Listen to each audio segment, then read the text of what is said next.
오늘 함께 봉독할 하나님 말씀 마태복음 3장 7절로 12절까지 말씀을 교독합니다.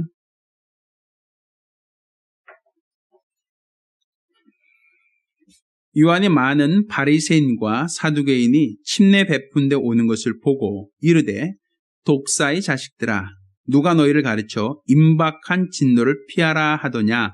그러므로 회개에 합당한 열매를 맺고 속으로 아브라함이 우리 조상이라고 생각지 말라. 내가 너희에게 이르노니 하나님이 능히 이 돌들로도 아브라함의 자손이 되게 하시리라. 이미 도끼가 나무 뿌리에 놓였으니 좋은 열매 맺지 아니하는 나무마다 찍어 불에 던지우리라. 나는 너희로 회개케 하기 위하여 물로 침례를 주거니와 내 뒤에 오시는 이는 나보다 능력이 많으시니 나는 그의 신을 들기도 감당치 못하겠노라. 그는 성령과 불로 너에게 침례를 주실 것이요 손에 키를 들고 자기의 타작마당을 정하게 하사 알곡은 모아 곡간에 들이고 쭉정에는 꺼지지 않는 불에 태우시리라. 아멘. 자, 오늘은 심판하시는 하나님이라는 제목으로 하나님 말씀을 함께 나누겠습니다.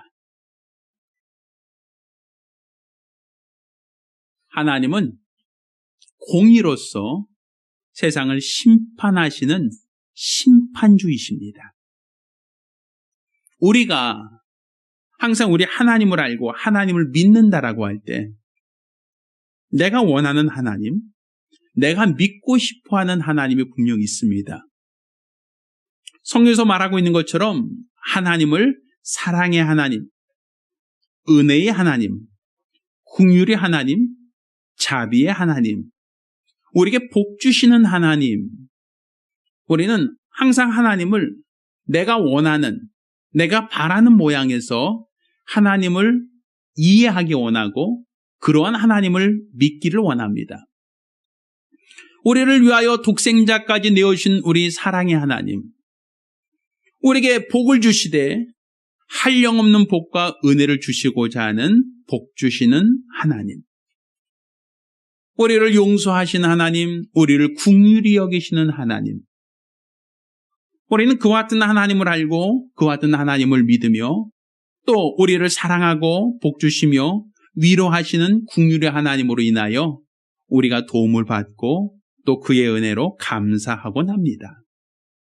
근데 성경은 이와 같이 하나님을 사랑의 하나님, 용서의 하나님, 은혜의 하나님, 자비의 하나님으로만 우리에게 말하고 있는 것이 아니라 때로는 심판의 하나님, 우리를 공의로서 판단하시는 재판관으로서도 성경은 우리에게 하나님 자신을 나타내고 있다는 사실입니다. 이것은 마치 동전의 양면같이 우리가 한쪽 면만을 보고 하나님은 좋으신 분이야, 하나님은 은혜로우신 분이야, 하나님은 사랑이 많으신 분이야 라고 하는 것도 물론 맞는 말이지만 한편에서는 하나님은 공의로서 세상을 심판하시는 심판자이시다라는 말, 두렵고 무서운 하나님이라는 말도 틀리지 않은 말이란 말입니다. 그 역시도 하나님을 나타내는 분명 하나님의 속성 중에 하나다라고 볼 수 있단 말입니다. 그럼 우리는 어떤 하나님을 만나길 원하는가라는 거예요. 나를 사랑하시고 나에게 은혜를 베푸신 하나님을 만나길 원하는가? 아니면 나에게 진노하시고 징계하신 하나님, 심판하시는 하나님을 만나길 원하는가? 아마 제가 어떤 하나님을 만나길 원합니까? 라고 하면 100이면 100사람 전부 다 하나님은 은혜로우시다, 하나님은 사랑이 많으시다, 긍휼이 풍성하신 하나님을 우린 더 좋아하고 그와 같은 하나님을 우린 더 많이 만나고 싶어 한다라고 얘기할 겁니다. 그렇지만 내가 원하던 원치 않던 언젠가는 분명히 우리를 심판하시는 심판의 하나님도 우리는 만나야 한다는 것, 그분을 만날 수밖에 없다는 것도 우리는 알아야 됩니다. 그렇다면 우리 하나님은 언제 우리에게 은혜를 베푸시고 언제 우리에게 사랑을 베푸시다가 또 언제 우리에게 심판하시고 형벌하시는 하나님으로 우리에게 나타나시는가? 분명 하나님께서는 이중인격자가 아닌데 언제는 사랑한다, 용서한다라고 하시다가 또 언제는 또 갑자기 진노하신다, 심판하신다, 무섭다라고 하니까 어느 시점의 기준으로 하나님이 바뀌시느냐라는 거예요. 우리 자녀들이 그렇죠. 우리 부모를 봤을 때 우리 부모가 나를 사랑한다는 것을 부정하지 않습니다. 우리 자녀들은 부모가 나를 사랑한다라는 걸 알고 있어요. 그런데 우리 부모가 나를 사랑하여 나에게 먹을 것을 주고 입을 것을 주고 또 나를 학교 가라 하고 가르쳐주고 양육을 합니다. 사랑으로 돌봐주고 사랑으로 양육합니다. 그런데 어느 한순간에는 그 사랑만 던 우리 부모님이 무서운 부모가 될 때가 있죠. 어느 때죠? 그저 우리가 부모 말을 안 들을 때 혹은 성적이 떨어졌을 때 뭐 이럴 때 아니겠습니까? 그때는 똑같은 부모였는데 나를 사랑하고 나를 위하여 희생하는 부모가 때로는 나에게 야단치고 또 나에게 체벌을 하는 부모로서 나에게 나타날 때가 있단 말이에요. 그거는 부모가 두 분이 아니죠. 달라진 게 아니죠. 어느 한 시점에 어떤 계기를 통해서 그분이 나에게 야단을 치고 나를 무섭게 하는 부모로 나에게 만나줄 때가 있지 않습니까? 그러니까 부모가 어떠한 그렇게 마음이 사랑 많고 용서 많고 긍휼하신 우리 부모님이 갑자기 야단을 칠 때는 우리 자녀들이 어떻게 하죠? 눈치를 딱 봤다가 오늘 저기압이다. 오늘 흐림이다라고 하면 아이들이 갑자기 눈치를 보게 되잖아요. 오늘은 엄마가 우리 아빠가 기분이 안 좋은가 봐. 오늘은 잘못 걸리면 오늘은 야단 맞겠다. 이렇게 생각할 수 있지 아이들이.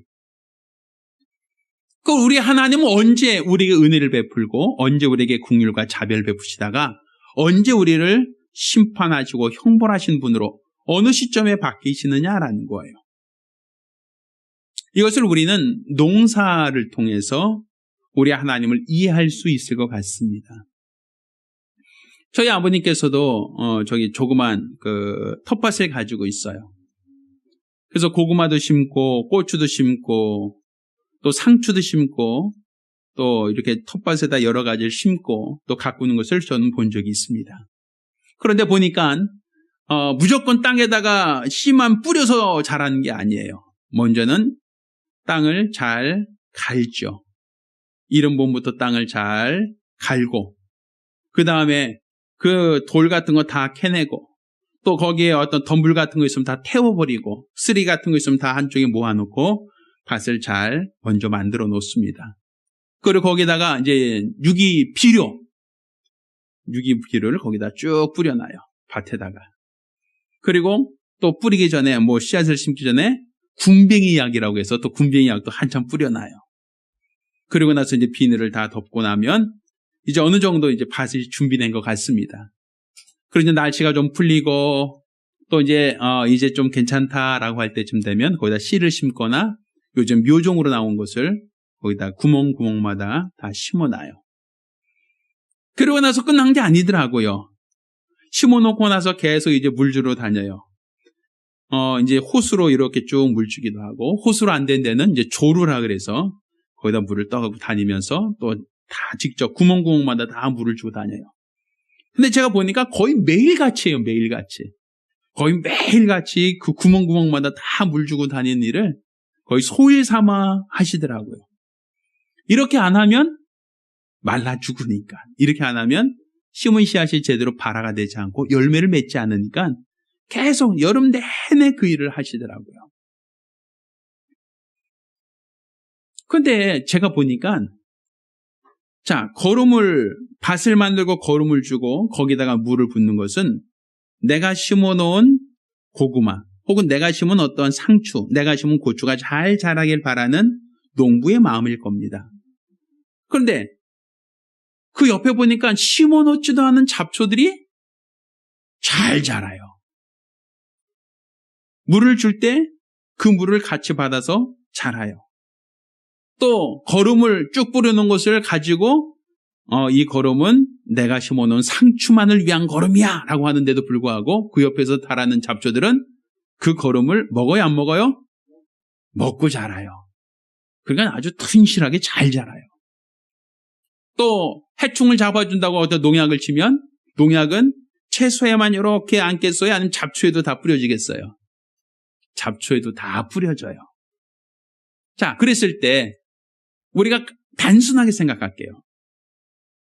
물을 줄 때도 채소에만 주려고 했는데 채소만이 아니라 다른 잡초에도 똑같이 물이 공급되어지고, 또 거름을 주려고 땅을 잘 만들어놨는데 그 거름을 채소만 먹고 크는 게 아니라 잡초들도 그 거름을 양분으로 삼아서 자라고 있고, 또 병충해를 잡겠다고 농약을 뿌려주면 채소에만 뿌려지는 게 아니라 그것이 바람에 날려서 잡초에도 이름 모를 풀들에게도 다 그 안에 있는 벌레들도 다 잡아버리거든요. 그러니까 추수할 때까지는 그 밭에서 일부러 뽑아내지 않은 한 똑같더라 이겁니다. 그것을 성경에는 알곡과 가라지 비유해서 그 얘기를 하고 있어요. 어느 날 주인이 좋은 씨를 뿌렸는데 어느 날 보니까 거기에 가라지가 자라고 있는 겁니다. 종들이 얘기합니다. 주인님, 좋은 씨를 뿌렸는데 가라지가 자라고 있습니다. 어떻게 할까요? 그냥 뽑아버릴까요?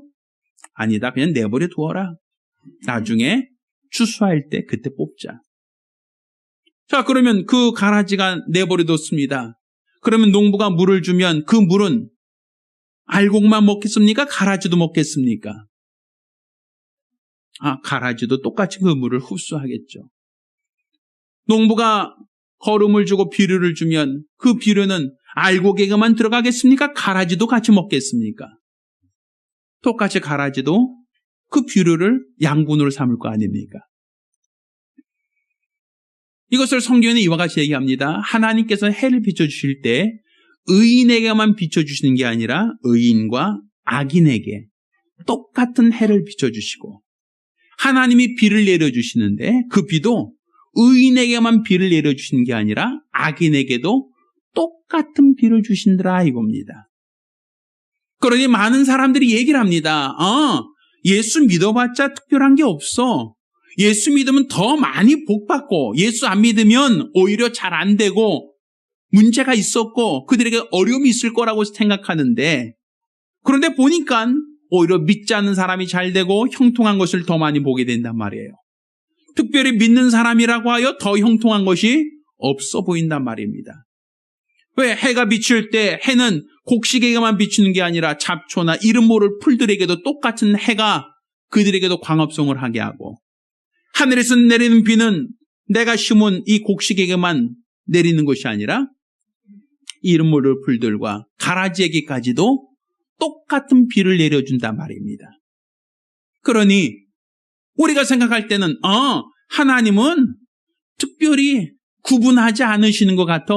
믿는 사람에게 더 복을 주고 믿지 않는 사람이라고 하여 하나님이 더 저주하고 경멸하고 이건 아닌 것 같아 라고 생각할 수 있는 여지가 있단 말이에요. 그러니 우리는 많은 사람들이 오해하는 것이 하나님이 없는가 봐. 하나님이 계시다면 그럴 리가 없지. 하나님이 계시다면 우리 알곡만 더 챙겨주고 가라지는 멀리 해야 되는데 왜 가라지까지도 물을 주고 가라지까지도 하나님이 거름을 주겠느냐라는 것이에요. 그렇지만 이것은 계속 그렇게 되는 건 아니라는 겁니다. 어느 한 시점, 어느 한 순간 추수 때가 되면 분명 알곡과 가라지는 구분하신다는 거예요. 알곡은 모아 곡간에 들이고 가라지는 불에 던져 불살라버린 때가 있다라는 겁니다. 뽑기 전까지는, 추수하기 전까지는 똑같은 해와 똑같은 비를 주셨지만, 그렇지만 추수 때가 되면 그때부터는 알곡과 가라지를 똑같이 키웠다라고 얘기하지 않습니다. 알곡은 모아서 곡간에, 가라지는 불을 놓고 거기에 불살라버리겠다, 이런 얘기죠. 그런데 우리가 알고 있는 알곡과 가라지는 종자가 다른 겁니다. 씨앗 자체가 다른 거예요. 우리가 벼가 자랄 때 피가 자라잖아요, 같이. 그거는 종자 자체가 다른 겁니다. 같은 씨앗에서 쌀이 나오고 같은 씨앗에서 피가 나오는 건 아니에요. 씨앗 자체가 다르죠. 가라지도 마찬가지죠. 종자 자체가 다르죠. 그런데 이렇게 종자가 다르니까 구분된다라고 얘기할 수 있어요. 이스라엘 사람과 누구? 이방인. 구분되잖아요. 하나님이 약속을 받은 사람과 약속을 받지 않은 사람들, 외인들, 분명 구분되죠. 그러니 그들은 알곡과 가라지라는 부분으로 분명히 구분할 수가 있어요. 그런데 오늘 우리가 읽은 이 본문을 보면 하나님이 구분하신다는 것이 단지 알곡과 가라지만을 구분하신다는 게 아니에요. 자, 오늘 우리가 읽은 이 본문을 봅시다. 7절에 보면 요한이 많은 바리새인과 사두개인이 침례 베푼 데 오는 것을 보고 이르되 독사의 자식들아 누가 너희를 가르쳐 임박한 진노를 피하라 하더냐라고 시작해요. 자, 그러면 요한이 말했던 이 대상은 누구를 말하는 겁니까? 이방인을 대해서 말하는 겁니까? 자, 요한이 지금 임박한 진노를 피하라고 한 독사의 자식들아! 임박한 진노를 피하라! 여기서 말한 독사 자식은 누구를 말하는 겁니까? 약속을 받지 않은 이방인들, 하나님을 알지 못하는 외인들을 말하는 겁니까?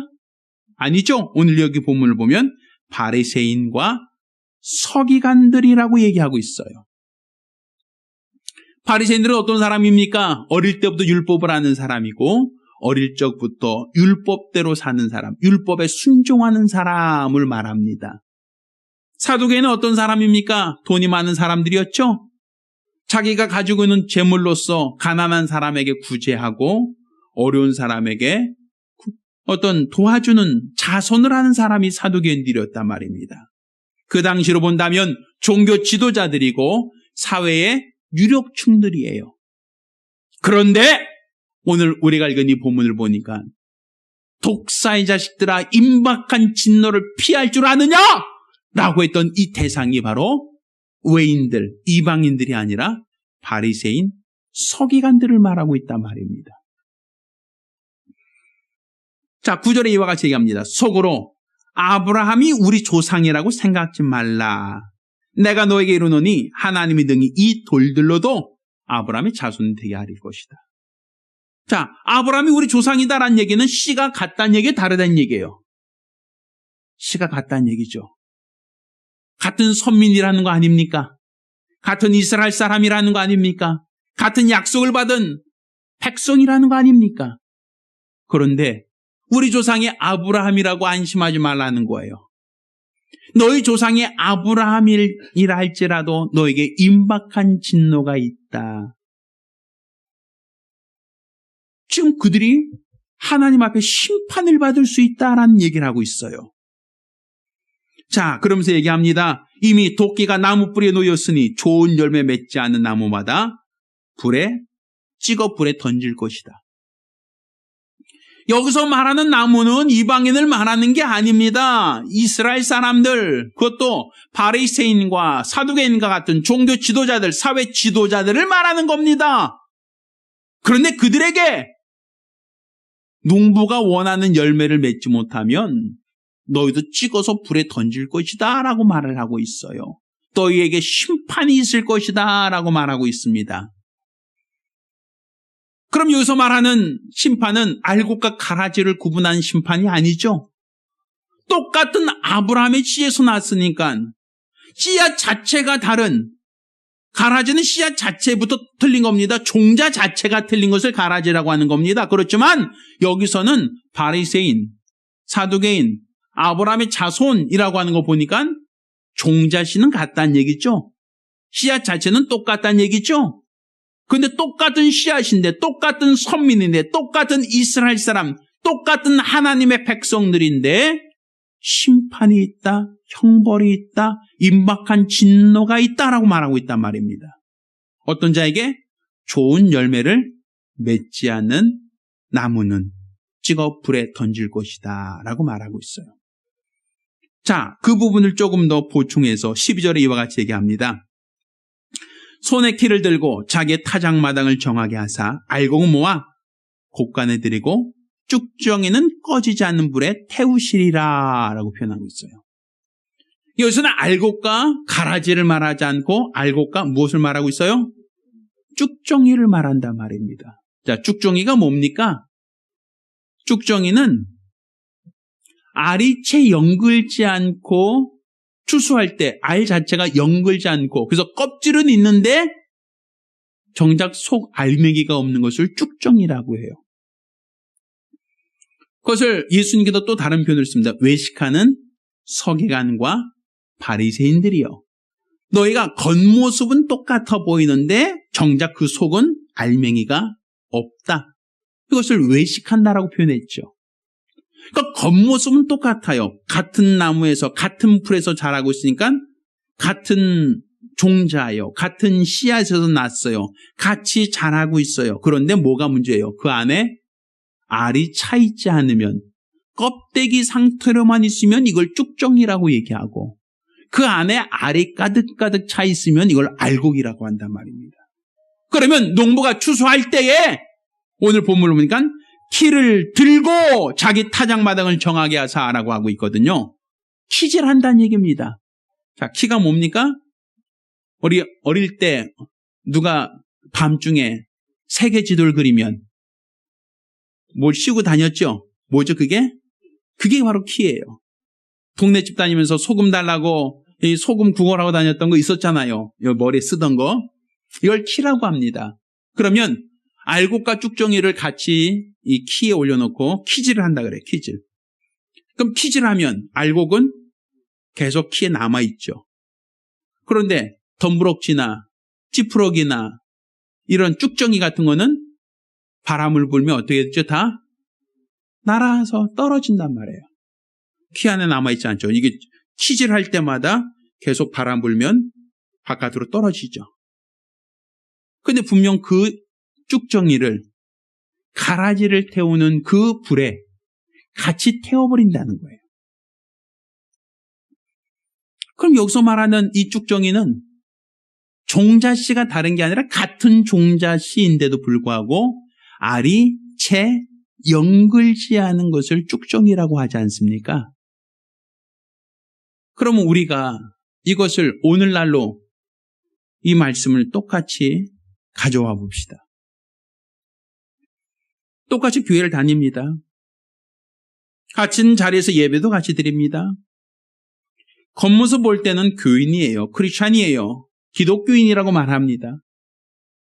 그런데 그 중에서도 알곡이 있고 그 중에서도 쭉정이가 있을 수 있다는 얘기죠. 물론 저는 우리 교인들에게 누구는 알곡, 누구는 쭉정이라고 구분하고 싶지도 않고 그렇게 할 자격도 권리도 없습니다. 근데 저는 그렇게 할 능력이 없지만 하나님, 의로우신 심판자이신 하나님은 누가 알곡인지 누가 쭉정이인지를 그분은 구분하고 있다는 사실이에요. 그분의 눈에는 알이 차 있는 것과 알이 차 있지 않은 그것을 구분할 수 있는 능력이 있다는 거예요. 며칠 전에 동기 목사들 만나서 얘기하다가 저 1년 후배가 개척한 지 3개월 만에 교통사고로 돌아가셨다라는 얘기를 들었어요. 주일 예배를 마치고 이제 점심 식사하는 후에 양로원에 가서 예배를 인도하려고 이제 개척한 지 3개월 된 목사님이 이제 동료 목사, 이제 더 후배 목사예요. 둘이서 같이 차 타고 가다가 신호위반한 차에 받쳐서 두 분이 한 분은 그 자리에서 돌아가시고 한 분은 병원으로 옮겼으나 소천하셨다라는 얘기를 들었어요. 뭐 저보다 1년 그 후배 목사이긴 하지만 제 친구 입장에서 거의 매일같이 전화 통화를 하던 굉장히 가까운 사이였다라고 얘기해요.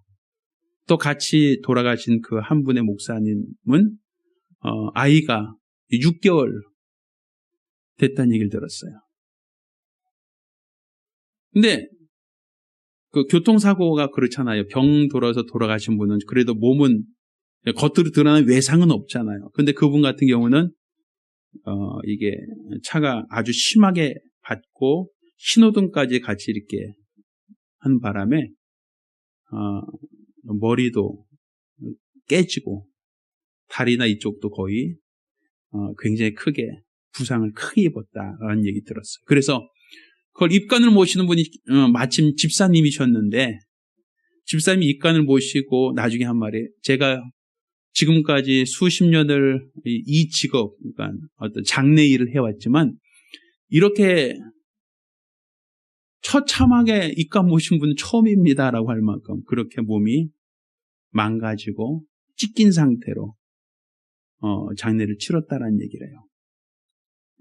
3일 동안 장례를 치르면서 울음바다였어요. 교인들 개척한 지 3개월 만에 돌아가셨으니까 교인들도 전부 다 넋이 나가버리고 이거는 가늠할 수가 없어요. 사모님도 애들도 펑펑 울고 뭐 성도들도 어찌할 바를 몰라요. 어떻게 하나님이 이렇게 이런 사고를 통해서 데려갈 수 있겠는가라는 것 때문에 참 난감하잖아요.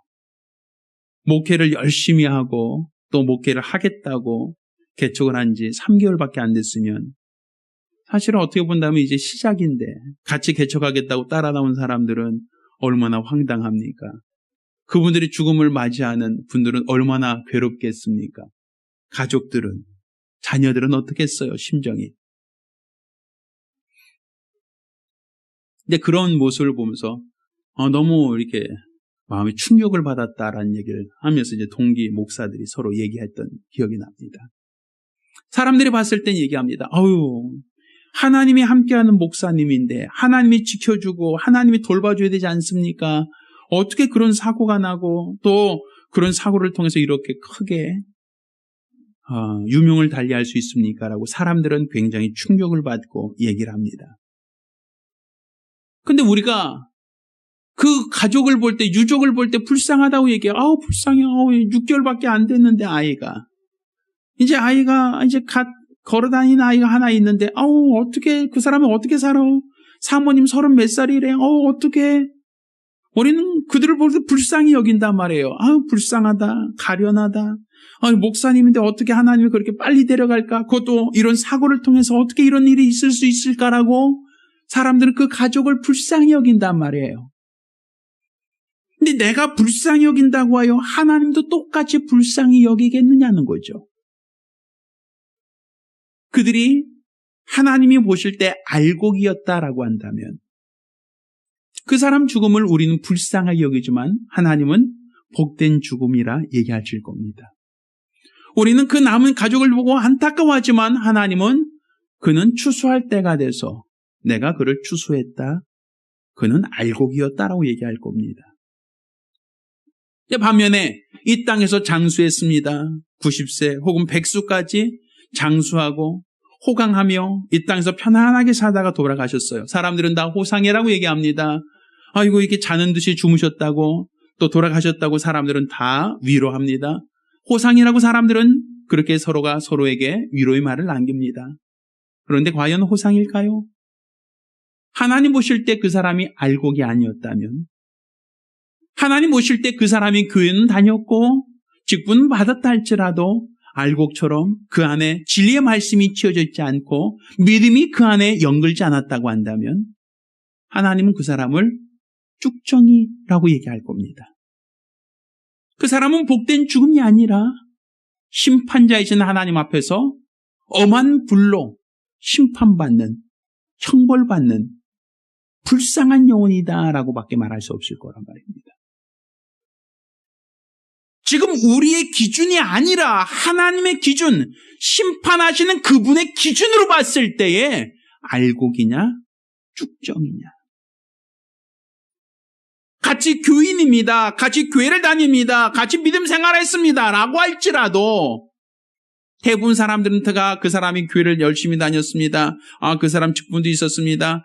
훌륭한 사람입니다. 사람들로부터 인정받았을지 모르지만 그렇지만 스스로도 나는 알곡일 거야. 나는 알곡이 분명해. 나는 죽어도 분명 천국 가겠지. 스스로가 그렇게 생각했을 겁니다. 오늘 본문에 나오는 이 바리새인과 사두개인도 아마 다르지 않았을 겁니다. 나는 믿음이 있어. 나는 어릴 때부터 율법을 지켰어. 나는 열심히 율법대로 살았던 사람이야. 그 사람은 그렇게 얘기했을 겁니다. 그런데 우리 주님은 그 사람에게 독사의 자식다, 임박한 진노가 있다라고 얘기하고 있어요. 나는 이스라엘 사람이요, 나는 아브라함의 자손이요, 나는 율법을 지켰습니다 라고 하는데 우리 하나님은 그 사람에게 알곡이라고 인정하지 않고 있어요. 그럼 우리 중에 과연 나는 크리스찬입니다, 나는 기독교인입니다, 나는 교회 열심히 다니고 있고 신앙생활하고 있습니다 라고 우리는 그렇게 얘기할 수 있어요. 그러니까 난 당연히 교회 다녔으니까, 나는 예수 믿었으니까, 나는 이렇게 신앙생활 했으니까 당연히 천국 가겠지라고 우리 스스로가 그렇게, 나는 알곡 성도라고 난 그렇게 믿고 싶을 수 있습니다. 그런데 내가 진정 알곡 성도였는지 아닌지는 내 판단이나 내 느낌이 아니라 하나님이 판단하신다는 거예요. 과연 그가 알곡 성도였는가? 과연 그가 알곡 성도처럼 보였지만 그 안을 들여다보면 알이 차있지 않은 쭉정이에 불과한가? 이것은 하나님께서 판단하신단 말입니다. 하나님이 심판하신다는 얘기입니다. 우리가 모양만 그리스도인, 겉모양만 그리스도인인 것을 우리가 신앙이라고 생각해서는 안 됩니다. 하나님은 외모를 보시는 분이 아니라 우리의 중심을 보시는 분이십니다. 각 사람의 마음과 각 사람의 중심을 보시고 판단하시니까 바로 하나님이심을 믿으시길 바랍니다. 그렇다면 내가 과연 알곡 성도인지, 아니면 같은 종자 같은 씨에서 자랐다 할지라도 속이 연결지 못한 쭉정이인지 우리 자신을 진단해 볼 수 있어야 됩니다. 지금은 회개에 합당한 열매를 맺을 수 있어요. 지금은 돌이킬 수 있어요. 지금은 아직까지 추수 때가 되기 전에는 아직까지는 내게 기회가 있어요. 내 안에 알을 채울 수 있는, 내 안에 그 연글 수 있는 기회가 있을 수 있어요. 그렇지만 이제 추수 때가 임박하면 더 이상 기회가 없을 수도 있습니다. 따라서 지금 내 안에 믿음이 있는가? 스스로 시험하고 스스로 확정할 수 있어야 됩니다. 내가 진실로 믿음 있는 알곡 성도인가? 아니면 종교인으로서는 살았지만, 종교인으로서 주의를 지키고 예배를 드렸지만 정작 믿음이 없이 행하고 있지는 않는지 나 자신을 진단해 볼 수 있는 시간이 필요합니다. 우리 하나님은 머지않아서 세상을 심판하실 겁니다. 우리가 지금 들녘을 보십시오. 가을철이 되니까 불과 한 달 전만 해도 황금빛 들녘이 보였는데 이제 불과 며칠 안 지나서 우리 주변에는 황금빛 들녘이 아니라 이제는 앙상하고 추수가 끝난 볕단이 쌓여있는 그런 들판이 보이지 않습니까? 우리 주님의 심판도 이와 같이 곧 임박할 수 있다는 걸 알아야 됩니다. 그때에 저와 여러분 모두가 쭉정이가 아니라 알곡 성도로서 하나님께 추수될 수 있는 자들이 되셔야 됩니다. 그런 사람이 복된 사람이고 복된 성도라고 말할 수 있습니다. 따라서 저와 여러분 모두가 알곡 성도가 되기를 예수 이름으로 축원합니다. 자, 우리 주목 쥐고 내 영혼아 알곡 성도가 되자. 우리 3번 결심하고 기도하겠습니다. 시작! 내 영혼아 알곡 성도가 되자. 내 영혼아 알곡 성도가 되자. 내 영혼아 알곡 성도가 되자. 우리가 기도하실 때에 모양만 크리스찬, 모양만 기독인이 아니라 내 안에서 하나님이 차신 열매, 하나님이 차신 믿음이 연결어 있는 알곡 성도 될 수 있게 해달라고 간절히 사모하며 한 목소리로 기도합니다. 살아계신 아버지 하나님, 우리 하나님께서 의로우신 하나님, 심판자이신 하나님인 것을 우리가 깨닫게 도와 주시옵소서. 많은 사람들은 사랑의 하나님, 용서의 하나님, 자비의 하나님, 긍휼의 하나님만을 원하고 바라지만 그렇지만 머지않아 모든 사람들에게 하나님은 심판자로서 나타나실 것을 우리가 깨닫게 도와 주시옵소서. 그때에 하나님께서 각 사람의 믿음을 판단하시고 또 진단하실 터인데 우리가 알곡과 가라지와 같이 종자씨부터 다른 아예 원천적으로 다른 것만 하나님이 판단하시고 구분하시는 것이 아니라 이와 같이 똑같은 씨앗, 똑같은 아브라함의 자손이라 할지라도 그 중에 알곡과 쭉정이도 구분하여 가라지를 태우는 그 불에 쭉정이도 함께 태우실 것이라는 것을 깨닫게 도와 주시옵소서. 따라서 내가 외형적으로는 크리스찬이고 외형적으로는 주의를 성수하고 예배를 드리는 믿음의 사람이라 할지라도 내 안에 하나님이 원하시는 믿음의 열매가 없으면 하나님께서는 그 사람을 쭉정이로 판단하시고 버릴 수밖에 없음을 깨닫게 도와 주시옵소서. 따라서 더 늦어지기 전에 우리 하나님의 심판이 임박하기 전에 나 자신을 돌이켜 하나님이 원하시는 믿음의 열매를 맺게 도와 주시옵소서. 하나님이 원하신 열매, 하나님이 바라신 열매를 맺게 도와 주시옵소서. 스스로 나는 성도야, 나는 크리스찬이야 라고 하지만 외형적으로만 크리스찬이고 외형적으로만 기독교인일 뿐 그 안에 알곡이 없다면, 믿음이 없다면 결국은 하나님으로 버림당할 수밖에 없음을 깨닫고 하나님이 기뻐하시는 알곡 성도들이 될 수 있도록 도와주시옵시고 이로써 우리 주님 앞에 오선 날 잘하였다라고 칭찬받을 수 있는 선한 일꾼들이 될 수 있도록 도와주시옵소서. 우리 주의 은혜를 감사드리며 살아계신 예수 이름으로 기도드렸습니다. 아멘. 저와 여러분 모두가 하나님이 기뻐하시는 알곡 성도들 되기를 예수 이름으로 축원합니다. 이제는 우리 주 예수 그리스도의 은혜와 아버지 하나님의 극진하신 사랑과 보혜사 성령님의 교통하시고 역사하심이 하나님의 기뻐하시는 알곡 성도 되기로 결심한 우리 모든 성도들과 가정들 위해 이제로부터永까지 함께 있을지어다. 아멘. 자, 우리 하나님께 영광을 돌리겠습니다.